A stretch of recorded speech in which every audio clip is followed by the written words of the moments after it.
자, 오늘 역대하 12장입니다.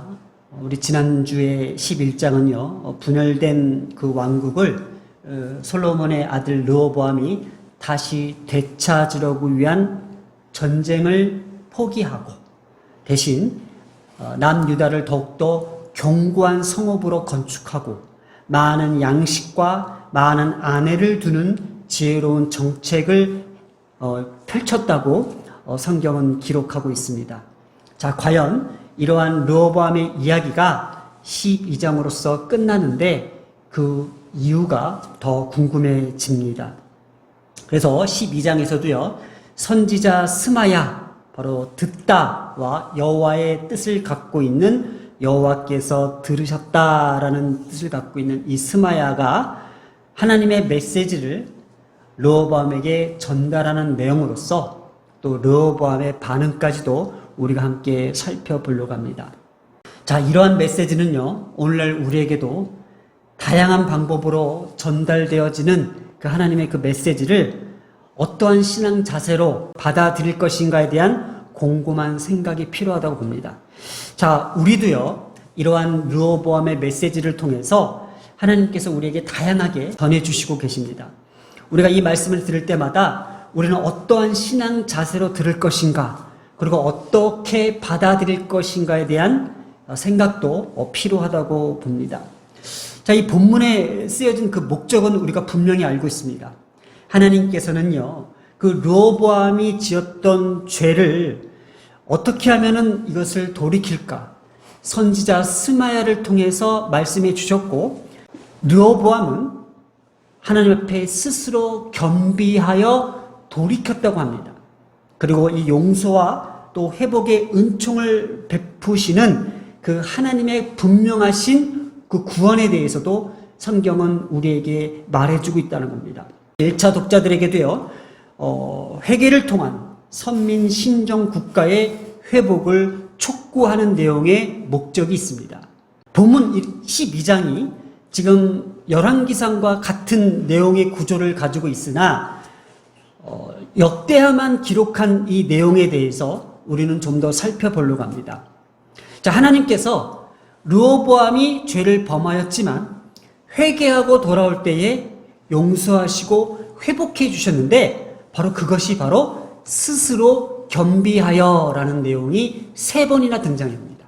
이것이 역대하에만 등장한 내용입니다. 이렇게 스스로 겸비하였다라는 표현이 3회 반복하여 회개에 따른 하나님의 용서와 이 회복이 주는 목적이 바로 하나님께서 자기 백성을 위한, 선택된 백성을 위한 구원의 관점에 있다는 겁니다. 하나님께서는요, 회개하는 자기 백성을 완전히 멸하시지 않으시는 자비와 은혜를 강조하고자 했던 것입니다. 자, 지금 1절에, 우리 12장 1절, 나라가 견고하고 세력이 강해졌다고 합니다. 지난 11장에서도요, 우리가 스스로 겸비하며 스스로 방비책을 구축했던 이 르호보암을 우리가 함께 살펴보았던 것입니다. 다시 볼까요? 11장 11절에 르호보암이 그 방비하는 성읍들을 더욱 견고하게 하고 또 양식과 기름과 포도주를 저축하고 또 12절에 모든 성읍에 방패와 창을 두어 매우 강하게 하니라.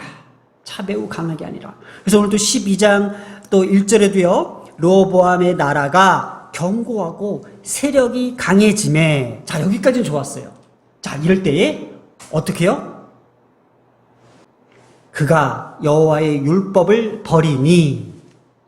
자, 여로보암이요, 견고한 성읍에 요새들을 세워 남유다 왕국의 막강한 통치권을 잡으려고 했었습니다. 그러나 이때에 여호와의 율법을 버리는 교만함에 빠지게 되었다는 사실, 이때에 이 여로보암이 지었던 죄에 대해서는 열왕기상에서는 기록했는데 역대하에서는 좀 빠졌어요. 자, 빠진 내용이 뭐냐면 르호보암의 죄입니다. 자, 르호보암의 죄는 뭐예요? 산 위의 모든 푸른 나무 아래 산당과 우상과 아세라상을 세웠습니다. 또 모든 가증한 일을 무리가 본받아 행하였더라.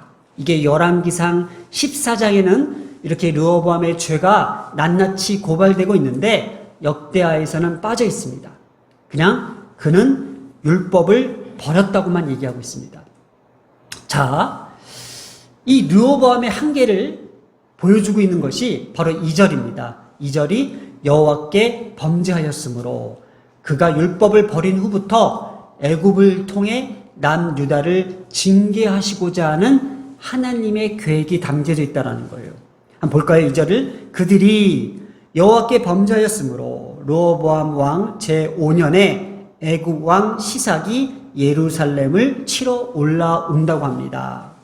하나님은요, 징계하시고자 애굽 왕 시삭 왕을 통해 이스라엘을 치려고 하십니다. 르호보암이 스스로 그렇게 방비하고 또 강하고 또 세력을 더욱더 부풀렸지만은 인간의 지혜의 한계가 하나님의 역사와 하나님의 지혜와 하나님의 다스리심과 통치에 못 미친다는 것을 보여주는 내용이 바로 오늘 본문입니다.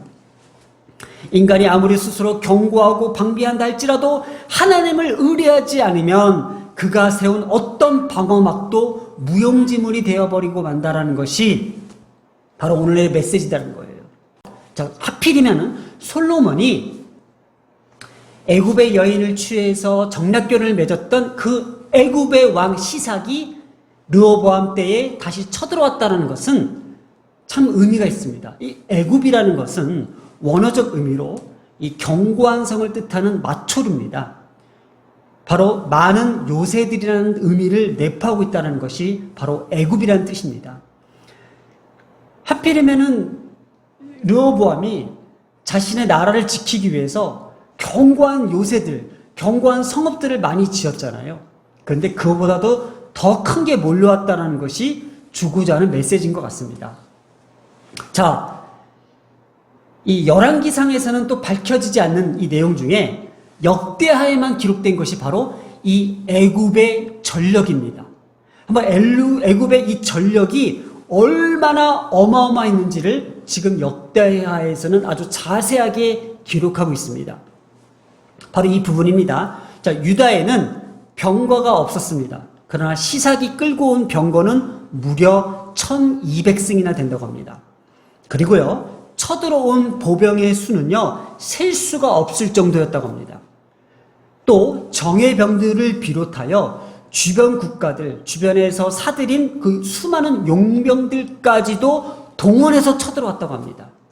자, 지금 르호보암에게 닥친 위기는요, 예루살렘까지 함락될 절체절명의 위기에 봉착되어 있을 때쯤 바로 선지자 스마야가 하나님의 말씀을 가지고 들어옵니다.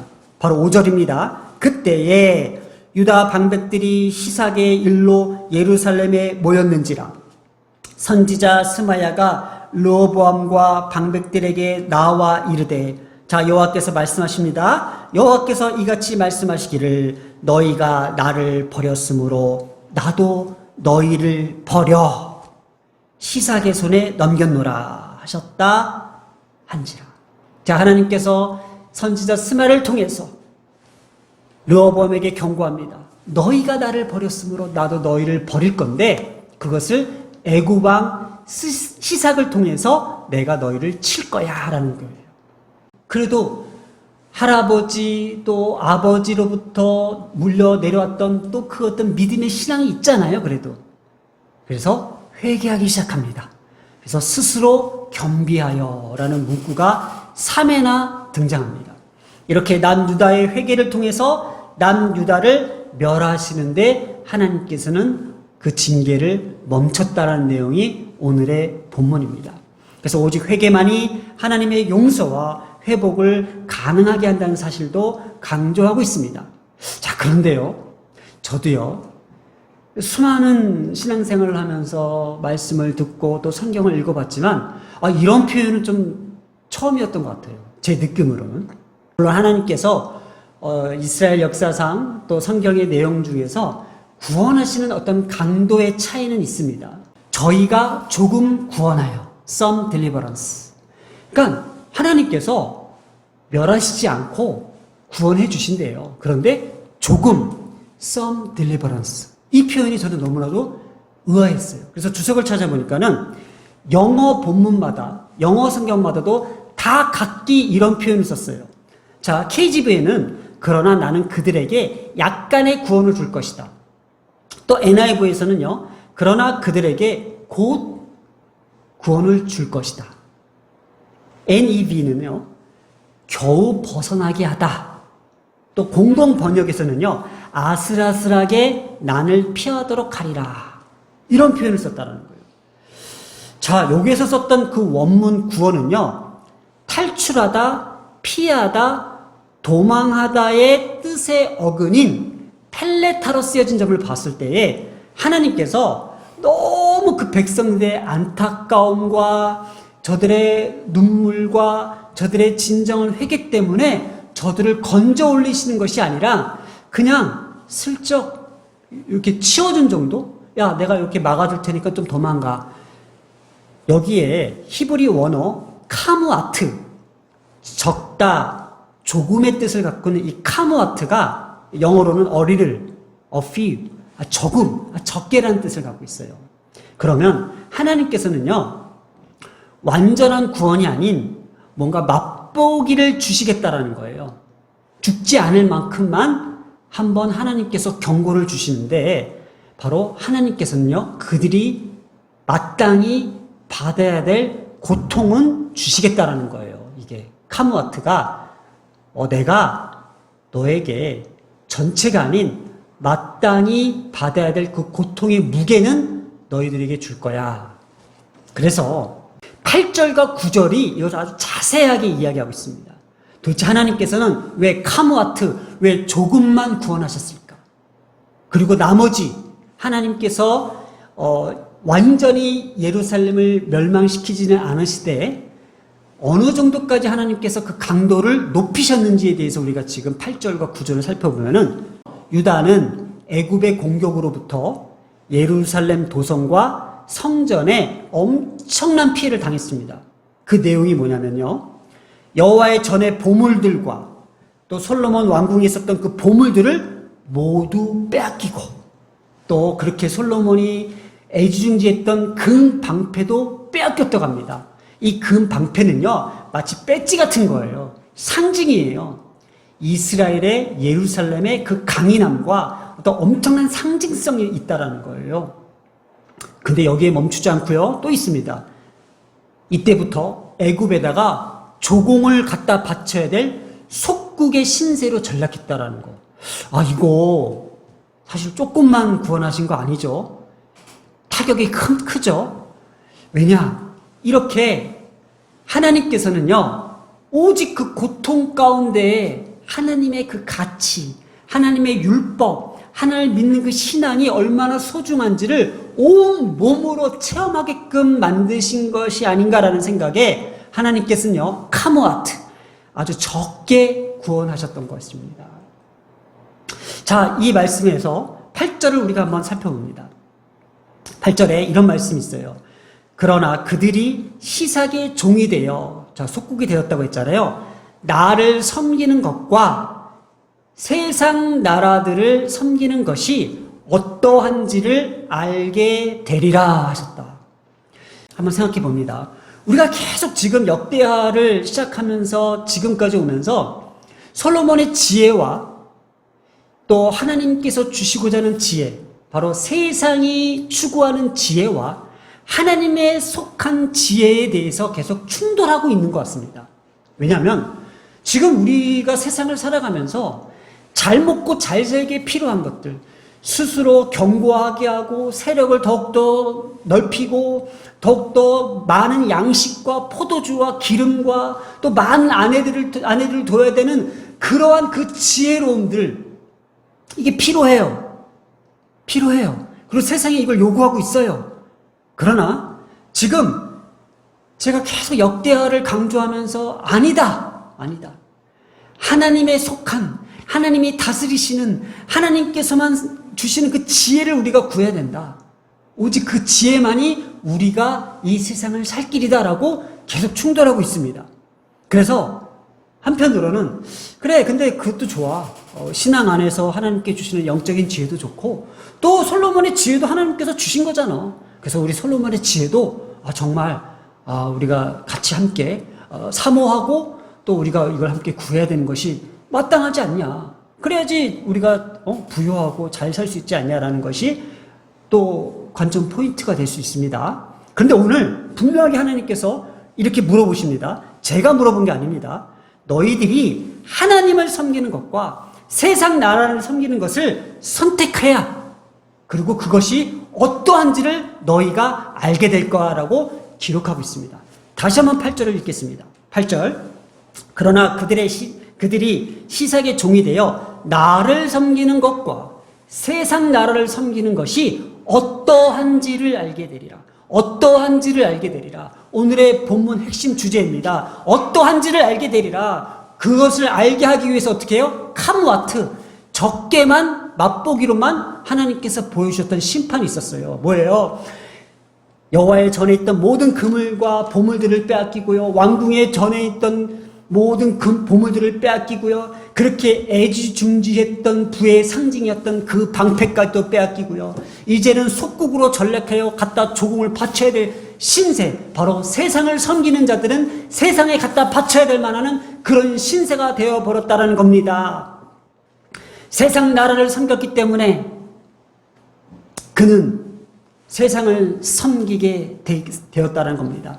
자, 지금 오늘 하나님께서 우리에게 주시는 메시지는요, 우리가 빼앗기지 말아야 될 것은 무엇일까? 바로 솔로몬 때부터 전통적으로 내려왔던 이 부의 가치들, 그리고 그가 스스로 경고하게 하며 스스로 방비했던 이 모든 것들이 한순간에 다 무너지고 빼앗겼던 이것을, 좋아요. 우리가 세상의 것들 다 빼앗겨도 좋습니다. 그러나 우리가 빼앗기지 말아야 할 것은 바로 하나님의 지혜라는 것입니다. 제가 이 말씀을 함께 묵상하면서 제가 정말 많이 주님 앞에 스스로 겸비하며 기도했습니다. 저도 스스로 이 말씀을 온몸으로 받아들이면서 기도했습니다. 나는 과연 우리 자녀들을 양육하고 또 자녀들을 바라보면서 어떠한 관점에서 바라보았는지, 정말 솔로몬의 지혜를 통해서 저들이 더 나은 세상을 꿈꾸게 만들었는지, 아니면 정말 하나님의 영적인 가치와 그 지혜들을 더욱더 빼앗기지 아니하려고 발버둥 쳤는지에 대해서 기도하는 순간 하나님께서 분명하게 저에게 선택하라고 말씀하셨습니다. 선택하라고 말씀하셨습니다. 그럴 때 제가 무엇을 주저해야 될 필요가 있을까요? 전 주저하지 않았습니다. 하나님, 우리 자녀들을 위해서 한번 먼저 예를 들어서 한번 생각해 볼게요. 우리 자녀들이요, 어렸을 때부터 하나님의 말씀과 신앙과 기도 가운데 잘 자라나고 있어요. 근데 세상으로 딱 아이들이 보내주고 나서 이들에게는 솔로몬의 지혜가 너무 절실해요. 그 지혜가 있어야만 더 나은 곳으로 올라갈 수 있고, 더 나은 곳으로 발전해 갈 수 있고, 더 많은 것들을 누릴 수가 있는 거예요. 이들에게 절실하게 필요한 것이 바로 솔로몬의 지혜네요. 지혜를 주시옵소서, 명숙한 두뇌를 허락해 주시옵소서, 그래서 이 모든 것들을 잘 감당하게 해 주시옵소서가 우리의 바람이 되어버린 거예요. 그런데 그 순간에 사단이 무엇을 꽁꽁 묶고 있죠? 바로 세상의 지혜를 묶고 있을 때에 우리에게는 하나님의 지혜, 그동안 어릴 적부터 신앙과 말씀과 기도와 하나님의 성령으로 충만했던 것들이 점점 빼앗기고 있는 거예요. 점점 그것은 빼앗기고 있어요. 누가? 사단이 빼앗아가고 있습니다. 이걸 제가 기도 가운데 하나님께서 분명하게 보여주셨어요. 제가 아차했죠. 다 내려놓고 지금 아이들에게 필요한 게 뭘까요? 더 나은 스펙과 더 나은 정보와 더 나은 것들을 추구하기 위해서 이것저것 알아보면서 이것저것 해야 될 것이 아니라 하나님의 지혜를 빼앗기지 않기 위해서 부모로서 지금 빨리 움직여줘야겠다 해서 스스로 겸비하며 기도합니다. 뭘까요? 하나님의 지혜가 빼앗기지 않도록 간절히 울부짖었습니다. 그리고 세상의 것들을 다 놓아버리고 다 가져가도 좋습니다. 단 하나님의 이 지혜만큼은 절대로 빼앗길 수 없습니다.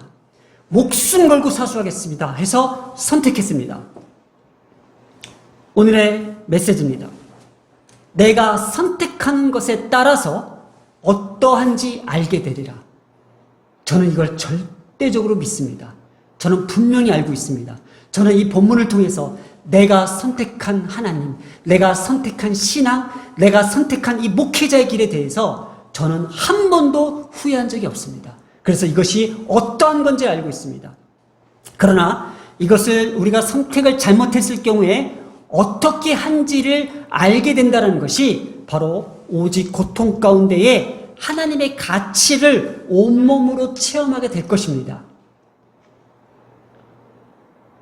우리의 선택에 따라서 우리가 하나님의 지혜를 선택하면은 하나님의 지혜로 말미암아 완전한 구원에 이르게 될 것입니다.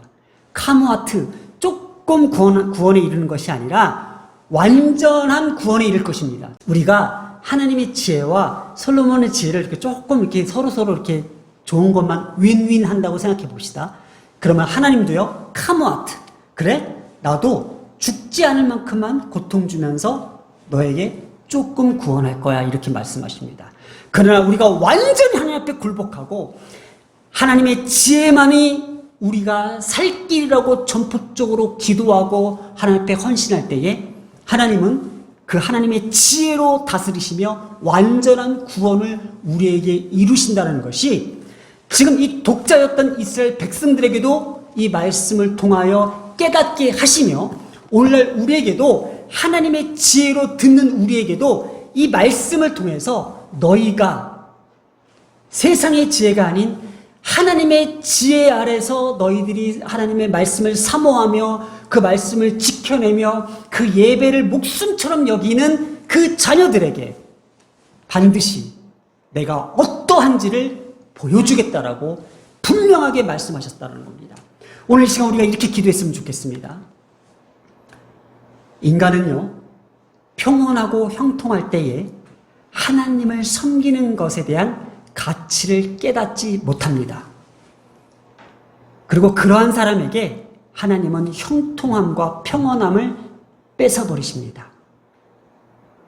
오늘 우리가 이 말씀을 들었기에 하나님의 지혜로 하나님께서 말씀하셨기에 하나님의 지혜가 오늘도 우리를 가르쳐 주셔서 완전한 구원에 이르도록 우리의 자녀와 우리의 가정과 우리의 교회를 하나님께서 반드시 구원해 주실 줄 믿습니다. 자, 우리 다 같이 이 시간 기도하겠습니다. 하나님, 우리가 평온하고 형통할 때에 하나님을 섬기는 것의 가치를 깨닫지 못하고 살았습니다. 하나님께서는 그러한 사람에게 또 그 형통함과 평안을 빼앗아 버리신다는 것도 알고 있습니다. 오늘 하나님의 지혜로 우리를 가르쳐 주셔서 우리에게 완전한 구원에 이르도록 하나님, 오늘 우리의 말씀 가운데에 스스로 겸비할 수 있는 우리 모두를 주님께서 지켜주시옵소서. 이 모든 말씀 우리 주 예수님의 이름으로 기도드렸습니다. 아멘.